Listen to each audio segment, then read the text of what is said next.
Famous brand है।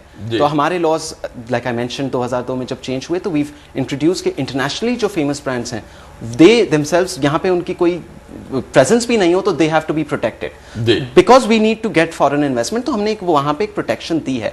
More than that एक जो चीज़ हमारी आ जाती है वो डिसऑनेस्ट अडॉप्शन पे हम बोल देते हैं। बिकॉज अगर आप कोई भी चीज़ कोई भी बिजनेस कर रहे हो अगर वो ऑनेस्ट नहीं हो देन ऑब्वियसली एक लॉ आपको रेमेडी तो देती है और लॉ हमारा इसमें बहुत क्लियर है। You can go to court अगर आपके डिज़ाइंस की जैसे अगर वो शर्ट्स आपने मेंशन किया उनके डिज़ाइंस की कहीं पे भी कॉपी हो रही हो you can even approach the FIA and you can approach the police who can rate the premises क्योंकि कॉपीराइट ऑफेंस जो होता है वो जो आर्टिस्टिक वर्क होता है दैट्स अ कॉग्निजेबल ऑफेंस। मगर आपके इल्म में कोई ऐसे वाक़यात हैं कि पाकिस्तान में अथॉरिटीज़ ने FIA ने पुलिस ने वाकई रेट किया हो? क्योंकि मेरी ज़ाती राय ये है कि अगर आप किसी पुलिस से थाने जाएंगे कि जी वहाँ पे वो हम अमेरिका में शर्ट बनाते हैं और वो यहाँ पे हमारी नकल कर रहे हैं तो वो आपको हंस के कहेंगे जाओ जाओ यार ये तो कोई बात नहीं, इसमें कौन सी कानून की खिलाफ वर्जी? नहीं ये तो हमारा रोज का मामूल है। आप जाते हैं थानों में? जी बिल्कुल हम लोगों को जाना होता है। पुलिस आपके साथ जाती है? फिर पुलिस भी जाती है और FIA भी जाती है। आई थिंक अभी इट्स ओनली एक हफ्ते पहले हमारा मतलब एक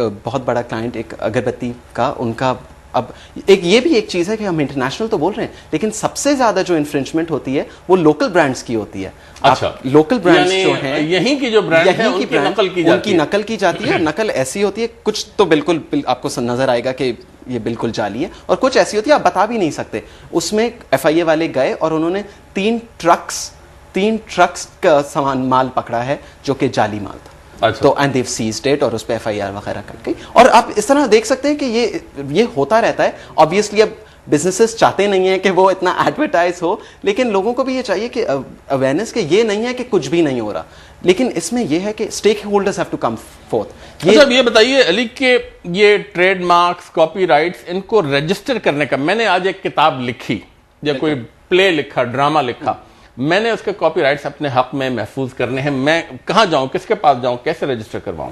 देखिए कॉपीराइट वैसे अगर हम देखें तो कॉपीराइट रजिस्ट्रेशन एक मैंडेटरी चीज नहीं है। अच्छा। क्योंकि एज पर बर्न कन्वेंशन जो कि अब 1883 if I am not mistaken उसकी है उसके तहत आपका जो यूनिवर्सल प्रोटेक्शन ऑफ कॉपीराइट्स हो जाता है। इट्स नॉट मैंडेटरी लेकिन again in a country like Pakistan जहां पे इतनी अवेयरनेस नहीं है इट इज ऑलवेज गुड कि आप रजिस्ट्रेशन सीख करें। तो कॉपीराइट ऑफिस होता है और एक ट्रेडमार्क ऑफिस होता है जहां पे आपके ट्रेडमार्क्स वगैरह भी होते हैं और patent office. All 3 of them ये कराची में इनके हेडक्वार्टर्स हैं, इनके लाहौर में भी ऑफिसेस हैं। ये अलग अलग ऑफिसेस हैं? ये अलग अभी तो अलग अलग ऑफिसेस हैं लेकिन वी हर्ड के गवर्नमेंट इन सबको इकट्ठा करके they are planning on building एक बड़ा ऑफिस। तो दे आर ऑल लोकेटेड मतलब सिविक सेंटर पे ट्रेडमार्क ऑफिस है, खंडावाला बिल्डिंग में पैटेंट ऑफिस है और कॉपीराइट ऑफिस भी सिविक सेंटर के करीब आसपास ही है। अली आप समझते हैं कि पाकिस्तान में इस वक्त जो कॉपीराइट्स और पेटेंट्स और ट्रेडमार्क्स के जो कवानीन हैं इंटेलेक्चुअल प्रॉपर्टी राइट्स के जो कवानीन हैं वो मुकम्मल हो चुके हैं या अभी बहुत काम करना बाकी है, मजीद कवानीन की ज़रूरत है?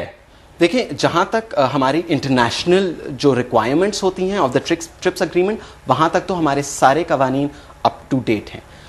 हाँ कुछ जगहों पे ऑब्वियसली हमारी अगर इंटरनल चेंजेस आए तो वो एक सोसाइटल चेंज होता है। अगर सोसाइटी देखती है अगर हमें लगा कि कहीं पे कोई चीज़ सही नहीं है देन वो एक ग्रेजुअल चेंज है लेकिन as up to now as per today there is no need कोई ऐसी अमेंडमेंट का कोई ऐसी चीज़ का जिससे कोई हमें मतलब कोई बहुत ज़्यादा फ़ायदा होगा या कोई बहुत ज़्यादा नुकसान हो रहा है क्योंकि लॉ नहीं है। हमारे लॉ और माशाल्लाह सिर्फ देयर वेरी मतलब they're right there up there with any other laws in any other country. तो ऐसा नहीं है कि लॉज नहीं है। नहीं तो इन लॉज की जब खिलाफ वर्जी होती है पाकिस्तान में जो कवानीन नाफिज हैं इंटेलेक्चुअल प्रॉपर्टी के अगर कोई खिलाफ वर्जी करता है तो उसकी सजा अमूमन क्या होती है? देखिए जब तक ट्रेडमार्क कानून की जानिब से हुकूमत की जानिब से क्या या कोर्ट की जानिब से क्या सजा मिलती है कानून यानी इंटेलेक्चुअल प्रॉपर्टी राइट्स की खिलाफ वर्जी की? देखिए सबसे पहले जो यहाँ पे वो जो होता है क्योंकि प्रोएक्टिव नहीं है लेकिन क्योंकि स्टेक होल्डर्स जाते हैं जो सबसे पहले आपकी रेमेडी होती है वो होती है कि आप उसको रोकें। वो फौरन रुक जाता है, बंद कर दें मतलब वो बंद कर दें। हाँ प्रोविजंस हैं कि डैमेजेस भी हों प्रोविजंस तो ट्रेडमार्क के उसमें डैमेजेस की भी हैं और मतलब डैमेजेस जो क्लेम होते हैं वो कुछ इंस्टेंसेस में करोड़ों के क्लेम होते हैं क्योंकि एक गुडविल, एक कंपनी की रेप्यूटेशन है। लेकिन we have still not seen के the government, the judiciary is not very willing इस चीज में कि डैमेजेस दे, इसलिए एक डिटरेंस अभी तक वो क्रिएट हुआ नहीं है क्योंकि डैमेजेस अवॉर्ड नहीं हुए। राइट। अच्छा, अब जैसे आपने कहा कि हर चीज जो तख्लीक की जाती है वो इंटेलेक्चुअल प्रॉपर्टी में, अगर एक आर्किटेक्ट है, उसने एक डिजाइन बनाया, एक बिल्डिंग का डिजाइन बनाया, बहुत ही अच्छा डिजाइन, और बिल्डिंग तैयार हो गई, उसकी नकल, उसके देखा देखी बिल्कुल वैसे ही डिजाइन किसी और ने कॉपी करके बनानी शुरू कर दी है, बना भी दी बिल्डिंग। अब ये आर्किटेक्ट इसको क्या रेमेडी, इसको क्या मतलब ये कोर्ट में जा सकता है उसके खिलाफ एक्शन, मगर कोर्ट उसके यानी जो जिसने नकल की है उसके खिलाफ कोर्ट क्या एक्शन ले सकता है? बिल्कुल, देखिए आर्किटेक्चरल थोड़ा सा इसमें हमें इशू ये आता है क्योंकि ऐसा नहीं होता कि एक बिल्डिंग इतनी या तो वो बिल्कुल ही चेंज हो, राइट? तो वो क्योंकि एक सेट पैटर्न्स पे ही चलती है, थोड़ा सा वो आता है, लेकिन again it's still an artistic work. ये नहीं है कि उसकी कोई प्रोटेक्शन उसको नहीं मिलेगी, ऑफ कोर्स मिलेगी।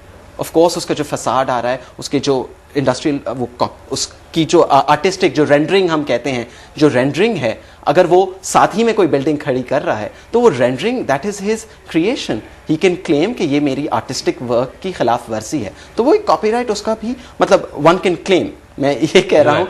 नाज़रीन, पूरी दुनिया में और पाकिस्तान में हर जगह आप कंप्यूटर का इस्तेमाल भी देखते हैं, और कंप्यूटर में सॉफ्टवेयर इस्तेमाल होता है। ये सॉफ्टवेयर ज़्यादातर अमेरिका और दुनिया के मुख्तलिफ ममालिक में तैयार होता है, और इसके कॉपीराइट्स भी होते हैं। और हमने ये भी देखा कि काफ़ी पायरेटेड सॉफ्टवेयर, यानी जो गैर कानूनी तौर पर दुनिया के मुख्तलिफ ममालिक में बनाया जाता है, पाकिस्तान में भी बड़ा पायरेटेड सॉफ्टवेयर पाया जाता है, वो